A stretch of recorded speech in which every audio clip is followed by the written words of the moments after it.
This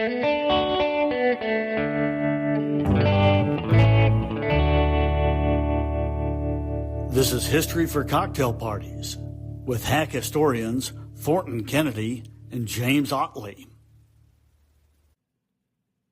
Welcome back to History for Cocktail Parties. My name is Thornton Kennedy, and I'm here with our host, James Otley.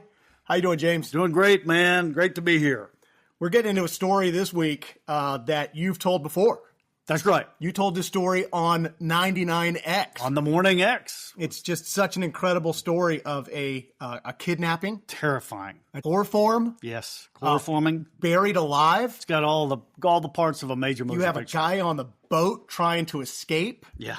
It's and it's a story that I had never heard before until I heard it on 99X. And it's local to us. It is an Atlanta story, but it made national headlines. Absolutely. It made international headlines. It's inspired books, movies, and it's still to this day. If you go online and Google Barbara Mackle, people are still very much interested in what happened to this poor Emory University student. Before we get started with our episode, I do want to say a quick word about our partners. Business is serious, but who wants serious, stodgy marketing? Check out our friends at Play, a full-service advertising agency. They're deep in the mix with AI and digital know-how, driving more people to your door. And whether it's IRL, in real life, or virtual, Play ensures the right people find you and buy what you're selling. See their many case studies at goplaydesign.com. That's goplaydesign.com. And start growing your business today. And again, I can't tell you how much we appreciate Play's support. Thank you. Great partnership. Now, back to our program. And so even though you told the story to 99X, pick it up. Tell us the story of Barbara Mackle. It is definitely a story worth retelling. Absolutely terrifying, especially for somebody like me who's claustrophobic. I mean, this still just sends chills down my spine.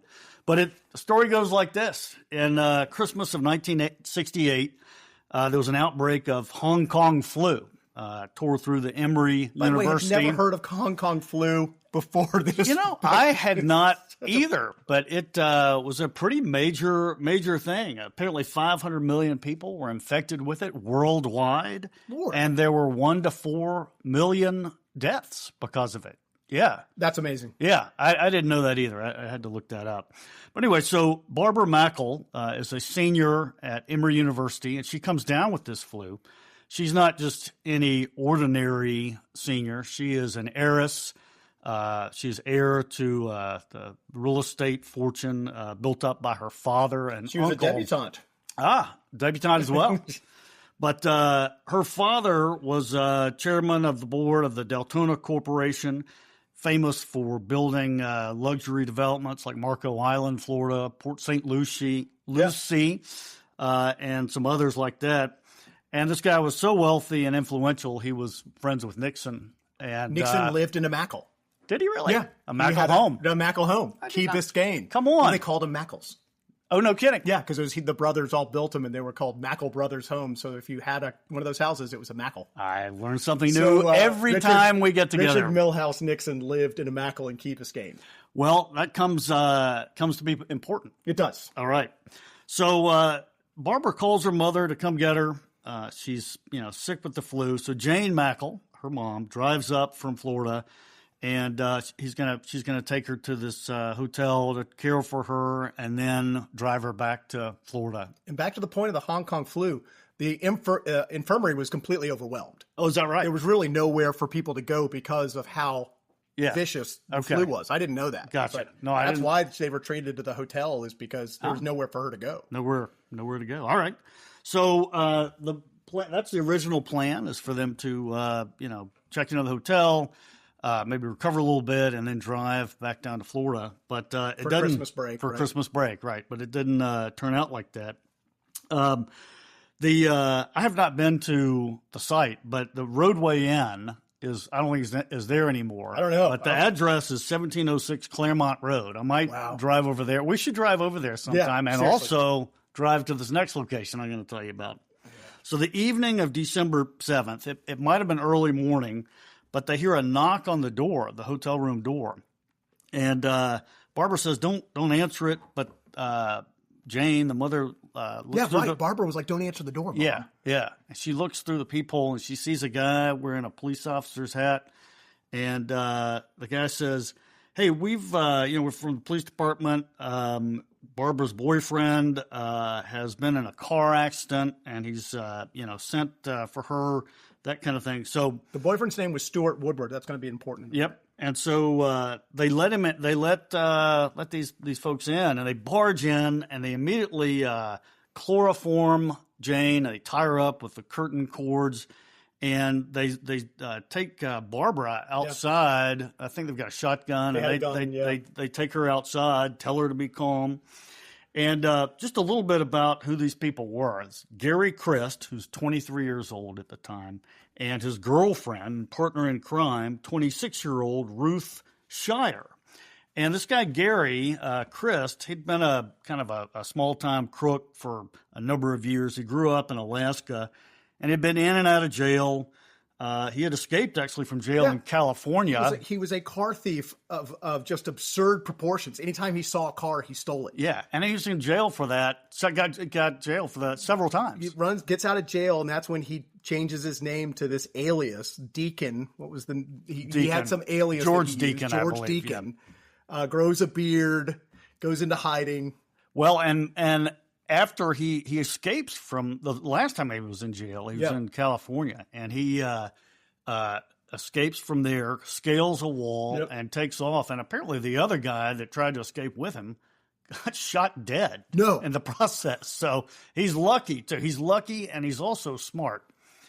You mentioned he created an alias. He moved to Boston and somehow got a job with this new identity as a research assistant at MIT. At MIT. Yeah. He answered a want ad. Oh, no kidding. Yeah. All right. And he was like on the same level as the professors. Is that right? He was able to have intelligent conversations with them about various cryogenics and all this other stuff. And they were blown away by how smart he was. Yeah. But he was arrogant. And an evil genius. He considered himself the Einstein of crime. Oh, really?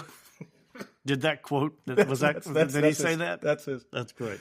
So he I guess offers another or finds another job in Miami. The heat was on, right? He thought he was going to get caught, and so he moved. One of the professors at MIT found him a job in Miami. A research institute. The Marine Institute at the University of Florida. University of Florida. Yeah, that's right.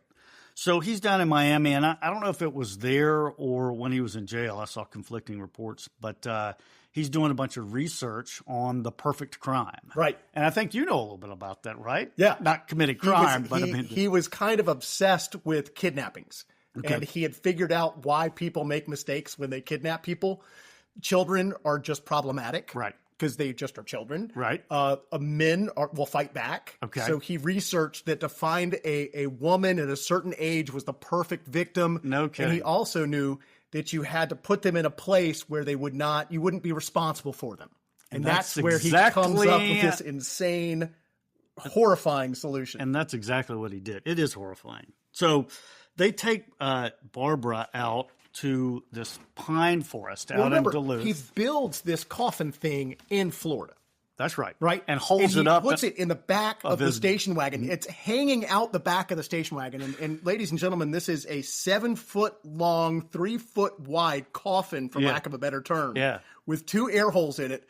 And he drives from Florida to Atlanta. Now, and how did that not get the attention of the cops when he's driving up? While he was in Florida, he had researched victims. He had looked at lists of potential victims. He had started at 100, narrowed it down to 20, and finally settled on Barbara Mackle because it was a wealthy family. Right. He knew he could get $500,000.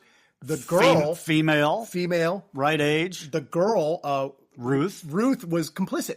Yeah, she was part of she was all in on this idea. Yeah. Did she help him do the research? Yeah, or was that all him? I don't know if she helped him do the research, but she was certainly in the car with him when he drove it up and dug a hole in the woods. Oh yeah, she's in it 100%. Yeah, for sure. And so this is a human-sized coffin that has fans and batteries and breathing holes. Has a battery-operated lamp.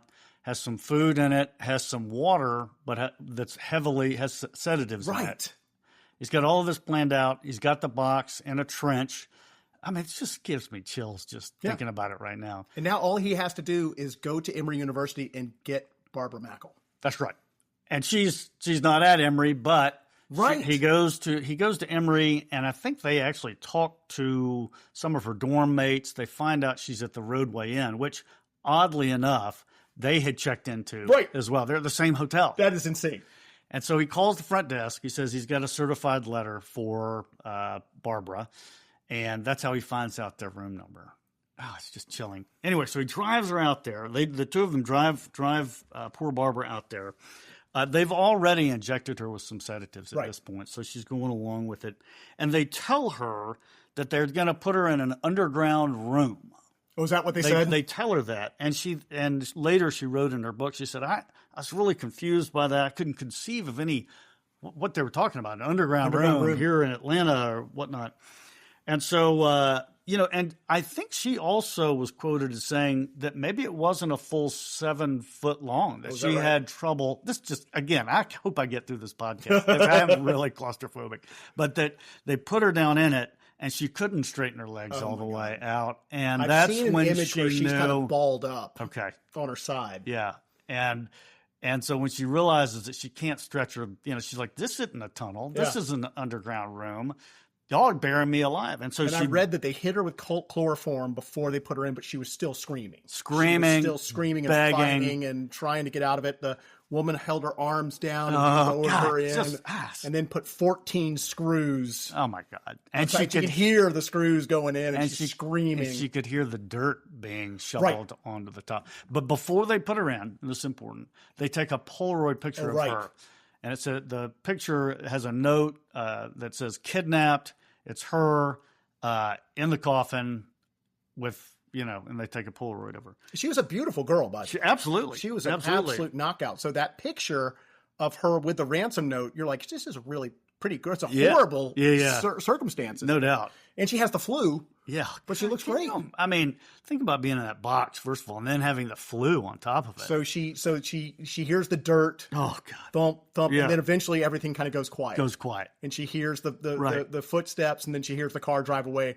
And then she just fights like hell. She's punching. She's trying as best she can to get out, but nothing to no avail. So meanwhile, back at the hotel, her mother, Jane, has come to, called the father, called the authorities. The news is actually out there reporting, and I found this clip where John Pruitt, legendary in Atlanta and in Georgia, was actually a young reporter and reported on this event. And I've got a little clip of that here that I think I can hopefully get going.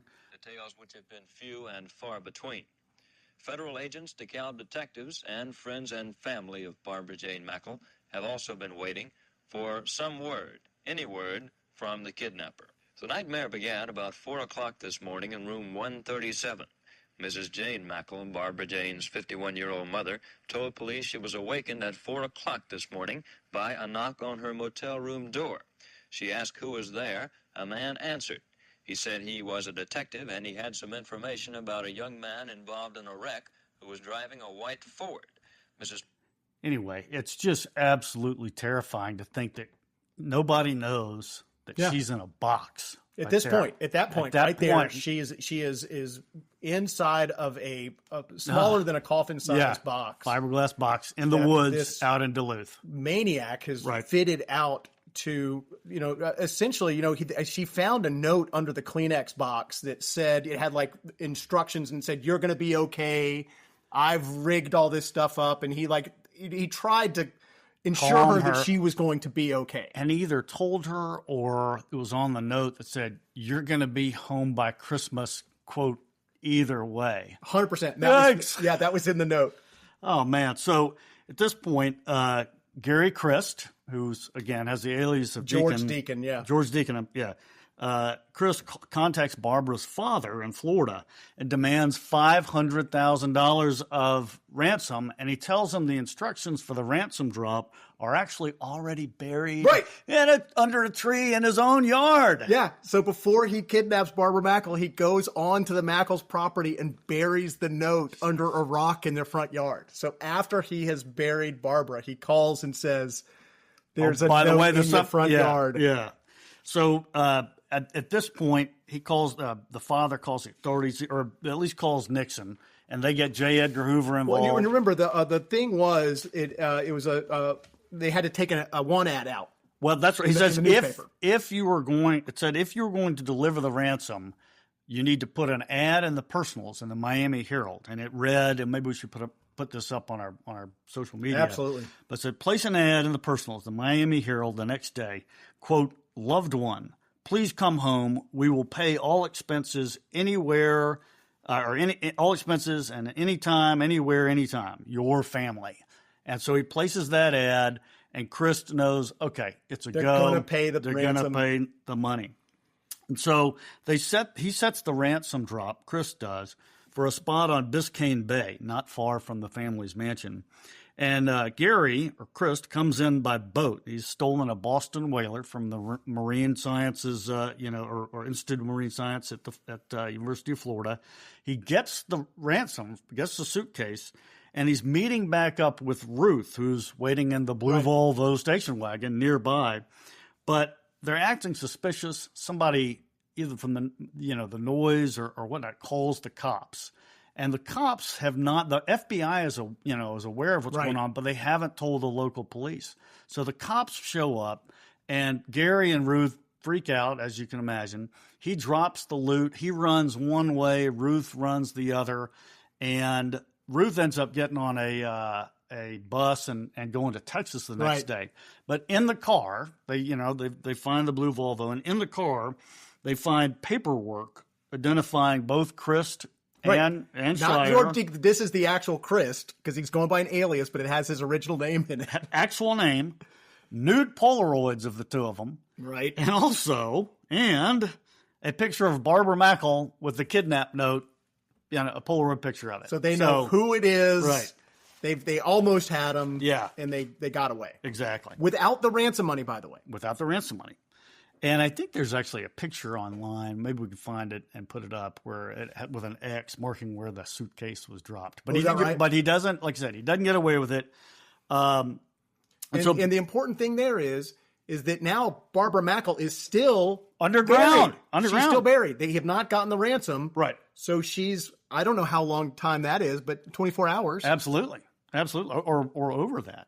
So Barbara's father is, he's terrified. He's worried that, they thought it was that the kidnappers thought it was an ambush, that kind of thing. It was not. And so he places another ad in the paper with a plea to the kidnappers. I don't know what the text of that was. But anyway, so Gary Krist sees the ad, calls the father that night at 10:30 and arranges for a new ransom drop. And the second time is the charm. Gary makes off with the suitcase, $500,000 worth of $20 bills. Yeah. And 15 hours. He does wait 15 hours. That was 15 hours after that. He calls the the FBI office in Atlanta and tips them off to the location of where Barbara is buried. My understanding of that is that he went and bought that boat, the escape boat, and then called. Yeah. After he purchased a boat with $2,000 in $20 bills. And $20 bills. And I'm going to get to that. News that is okay. Yeah, I'm going to get to that. But I'm always jumping my. No, not at all. No. And so, he gets the money. He tips off the cops to the location. In vague, and he doesn't give exactly where it is. He just says it's in Duluth. Well, they didn't have GPS back then. Yeah. So he can probably only say So these officers go out in the woods and they're like digging on the ground. They're just looking for anything. And they find the air tubes. Unreal. And thank God. I know. I get chills every time And she's alive. She's alive. She says, "You are the most handsome people I've ever seen." Is that what when she gets pulled out, I'd she's say charming. the same thing. Yeah, and she says that she's actually wonderful. At one point, you'd feel that way too. She says her kidnappers treated her humanely. That's right, and that'll be important in a minute. She says that she's also lost a couple pounds. Maybe she feels better. Maybe she has a little time to recover from the flu. The flu, right? But somehow, maybe she's recovered. Yeah. Maybe that time underground, But anyway, can you imagine a total of 83 hours? 83 hours she was inside that box. Yeah, and she said that she went into a state of calm. Maybe she prayed. There was an aspect that she said that during the time she was under there, and this was hard to believe. I would be this way, but had kind of a state of calm or an acceptance about it. And she Right. knew it would work out okay. It's insane that she knew it was going to work out okay. Yeah. Yeah. I don't have that level of comfort. I would be screaming. My fingernails would be gone. Absolutely. Leg would be dislocated from kicking the side of the... Right. No. Yeah. But she was convinced that she was going to spend Christmas with her family. That's right. Cool part of the story. So Krist drives north. You mentioned the powerboat. After picking up the ransom, he drives north of West Palm Beach, and with a fake name, he buys a 16-foot powerboat. And good. Horowitz and or something. Just like you said, he pays for the boat in $20 bills. And kind of a bonehead move, but I guess that's his only option. And so the marina, the guy that owns the marina that sells him the boat, he's been watching the news. He knows what's going on. And so he notifies the authorities. Well, believe it or not, Krist is able to make it about 100 miles. His plan is to go 155 miles across Florida. Yeah, all the channels. All the channels and locks and across Lake Okeechobee and everything, 155 miles, get to the Gulf of Mexico, and then go rendezvous with Ruth in Texas. So he's going to cross the Gulf in this 16-foot powerboat. With $500,000 with $20 bills. Well, $498,000. And yeah. Anyway, so he makes it 100 miles across Lake Okeechobee. He's going through the locks, and he gets to the very last lock. It's insane that he got all the way to the very last lock. And the lock tender is suspicious. He doesn't believe his story that the registration on the boat has been lost or stolen.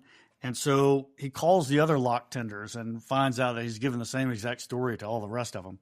And so he calls the authorities as well, and he knows exactly where Krist is. But Krist heads out, and I guess he hears the helicopters and everything. And so he beaches the boat, and he runs or flees into a mangrove island called Hog Island. I mean, just mosquitoes, alligators, snakes, terrible place to be. I mean, he doesn't have a choice. And a terrible place to have to go on a manhunt. Right. They're wading through, up to their waist. It's just absolutely terrible. Keeps them out there for 12 hours. Finally, they catch him. And he's got $17,000 on him. They recover the rest of the money, in the boat. And so anyway, he's caught. They catch Ruth Schier about 79 days later. She's arrested in Texas. And, kind of an interesting fact, she is the first woman on the FBI's 10 most wanted list. And it's because she was destitute and she applied for a job. Needed a job. Her fingerprint came up. That's right. As matching one of the FBI's 10 most wanted people. So, kind of crazy there. So, she pleads guilty, gets sentenced to 7 years in prison, is paroled after 4, and then is deported to Honduras. A little bit different story on Gary Krist. Gary Krist is just a fascinating look. Barbara Mackle that's the most important person in the story. You don't want to make a celebrity out of someone who does this, but this guy is so audacious. He is, and he really believes he is the smartest man in the world. Yeah, and what he gets away with is just—it's insane. It's crazy. I mean, this was an odd twist for me. So the prosecutor, go ahead. Well, I was going to say I don't want to jump your line again. But they tried to go after the death penalty. They sure did. They tried to kill him for kidnapping Barbara Mackle. Right. And he gets out of the death penalty and just gets a life sentence. He tried to do insanity. He tried to plead insane. And they're like, no. You're not insane. You're not insane. Right. You're freaking crazy. Yeah. So Barbara actually gives testimony. I don't know if she's at the trial or not. But she says she does not want him executed. She says that, is that why he wasn't executed? And and you mentioned... And she mentioned in court or provided the testimony that she was treated humanely, and she did not want him to get the death penalty. So he doesn't get the death penalty.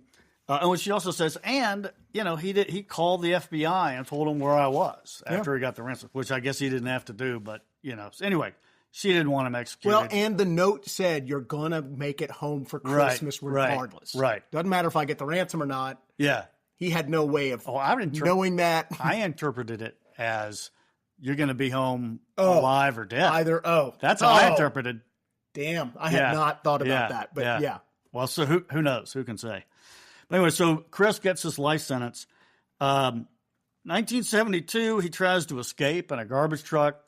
It doesn't work out for him. And James, can we go back to the fact Yeah. he is an escaped felon already? Yeah. He is already broken out of jail. When he commits this crime, he is broken out of a prison in California. Exactly.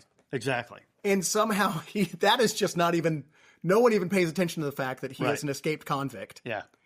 They put him in jail, and then he tries to escape again after a manslaughter type of kidnapping case. Right. Or attempted manslaughter for sure. So 1972, he tries to escape in a garbage truck. But by the mid-1970s, he's a model prisoner. He attends classes to become an EMT. He starts working in the prison hospital. And he knows that he's eligible for parole. So he starts cultivating a relationship with the chairman of the Georgia Parole Board, a guy named Tommy Norris. Says to Mr. Norris that he's going to become a missionary, or he wants to become a missionary, really, and it works. So after serving 10 years and 5 months for burying this poor girl underground, he gets paroled. He walks out a free man. And Norris, the parole board chair, was quoted as saying, "If he commits a crime, it won't be a crime of violence." Well, in his defense, I mean, true, but kind of a weird thing to say. He continues to commit crimes. Yes, he does. Don't jump ahead yet. He had always wanted to be a doctor, which I found interesting. Well, here we go. He was the son of a fisherman. Yeah. He not bright prospects in front of him, but I guess his intellect was such that he really thought he could be a doctor from a young age. And then started stealing cars. And exactly. Dashed that entire dream. He comes back to that dream. He goes to college after getting out of prison. And then he applies to medical school. Right. But apparently convicted felons can't get into medical school. Well, shocking. Yeah. I mean, lawyers probably can, but but not felons, doctors. Not doctors. So he contacts Chairman Norris, the Georgia Parole Board guy, again. Really? And he helps him get an actual pardon somehow. Isn't that crazy? That is insane. So he gets a pardon for his crime, and this allows him to go to medical school, which he does in the Caribbean in the mid or early 1990s. He marries his prison pen pal from before, and then he gets a job as a doctor, first in Haiti, West Virginia, Alabama, Connecticut, and finally Indiana. Good Lord. But every time he gets these jobs, and then his past gets found out. In Indiana, the newspaper caught wind of the fact that he was a convicted felon, and they had to resign. So he, I guess, needs a more steady, if not riskier, source of income. And in January of 2006, he rents a sailboat and sails to South America. But he gets caught on the way back with 38 pounds of cocaine, 4 illegal immigrants who paid him $6,000 each to smuggle them into the country. And even like getting caught with this, he was smart in the process. He had the cocaine in a weighted box off the side of the sailboat, so it tethered to a cord. Yeah. Well, no, but the deal was if he was about to be caught, or he was going to cut the line, cut the tether, and I don't know whether it would float or he could come back and get it, or if it was lost. Anyway, he didn't have time to cut the cord, and so he gets caught with a lot of cocaine, and some illegal 4 illegal aliens. Right, exactly. And so they search his home. He's actually back in Atlanta at this point, which is 35 miles east of Atlanta. And they find and uncover a large underground laboratory. Right. At his house, and with a 50-foot escape tunnel. And anyway, they've got him dead. But again, he has built a lab.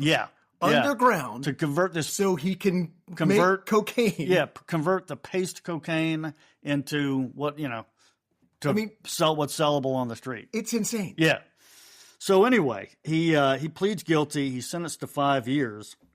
He gets out in 2012, and he still lives in Georgia. Right. And I think you came across to this day. To this day, the AJC, the Atlanta Journal-Constitution, the local newspaper, a reporter was doing a piece on doctors that committed sexual crimes. Okay. And apparently Dr. Krist had been accused of that. Too? Okay. That's why she went out to his place. So she found his house, and she goes out there with a photographer, and he answered the door. Yeah. And he talked to them for maybe 5 seconds, and there's a photograph of him shielding his face with his arms, very dramatic. Yeah, I saw that. I saw that photo. But look, if a reporter shows up on your front porch, and she makes the point, the photographer has these 2 huge cameras. She has a notepad. Right. Why do you open the door? Yeah, exactly. He clearly is an egomaniac. Right. And I think he says during one of his trials that he is a superior human being. He really thought that he was so GD smart. Yeah. That no one could hold a candle to him. Well, as I said, kind of an evil genius, you know? I honestly, it's a fascinating story. And this was a man who was absolutely obsessed with the perfect crime. Absolutely. And he came one lock away from getting away with it. Not only Barbara Mackle surviving, but he gets the $500,000. Now, his parole officer... Which is how much... Today, that would be worth about $3.5 million, I think. Right. Yeah. But the Mackles were worth $65 million. At that time. Wow. So he didn't go for the whole... Yeah. You know, he could have gone for more money. And the parole officer at the time said he was more obsessed with building this box. Interesting. He was so proud of the air holes in the fan. Right. And the note told Barbara that the battery would last for 3 days. It lasted for 3 hours. Oh, no. So she's in the dark during that time. But he was so proud and just so... Right. Just an absolute psychopath. Is he still alive? That I don't know. The last thing I found on him was that 2017 article, or 2018 article. And as part of my research, I did a quick, obituary search, because certainly his obituary would pop up. Right. Someone would have written on it. And as of 2025, I did not see an obituary for him. I did not see an obituary for Barbara Mackle. Barbara Mackle marries the young man who came to and has a family and leads a normal life. Yeah, she lived in Atlanta for years and years and years. That's right. She sure did. And then she moved back to Florida when her husband died. Yeah.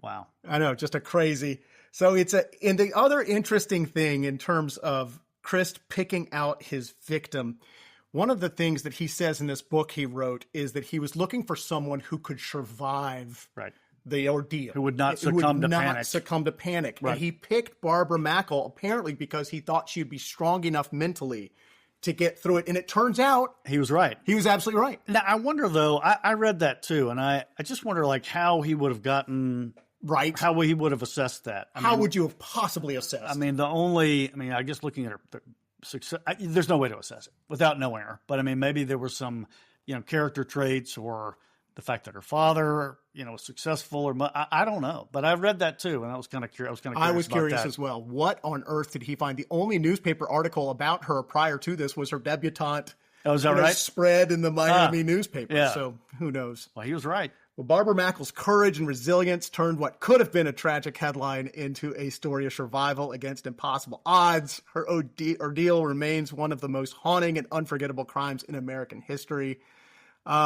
reminding us just how craziness can strike out of nowhere. Absolutely. This was a family that did not anticipate any of this. Just this psychopath had identified them from a distance. Whole life changed with a knock on the door. Yeah. Her kidnappers were eventually brought to justice. It still just leaves an incredible mark on our collective memory just because of how horrifying being buried alive in a box for 83 hours. Thank God she survived. Indeed. It's just a horrifying, horrifying event. And so that wraps up our episode on Barbara Mackle. Indeed. Next episode, what are we talking about, James? The Panama Canal. We are going into the biggest engineering project in the history of the world. All right. It is a huge, great, great story. We'll have a lot of great information. So remember, like, subscribe, follow, and we appreciate it.